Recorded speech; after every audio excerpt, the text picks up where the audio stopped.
બનાસકાંઠામાં દોલાભાઈ ખાગડા સહિત અન્ય ખેડૂત આગેવાનોની વહેલી સવારે એમના ફાર્મ હાઉસ ઉપરથી કરાઈ અટકાયત। બનાસકાંઠા ડીસામાં વડાપ્રધાનની સભા પહેલા જિલ્લા ખેડૂત આગેવાનની વહેલી પરોઢે અટકાયત કરવામાં આવી હતી। વહેલી સવારે આગથાણા પોલીસ દ્વારા જિલ્લા પ્રમુખ દોલાભાઈ ખાગડા, વાવથી રામસિંહ રાજપૂત, ધાનેરાથી શંકરભાઈ વાગડાની અટકાયત કરવામાં આવી।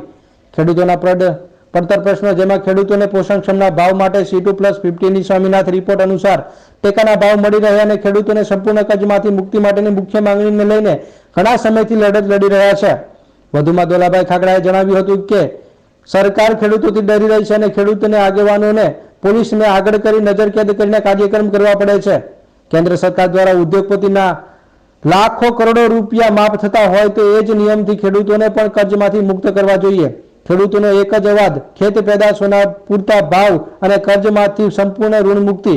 અમારી યોગ્ય માંગણીઓ સંતોષવામાં નહીં આવે તો અમે લડ્યા છીએ અને આગળ પણ લડતા રહીશું।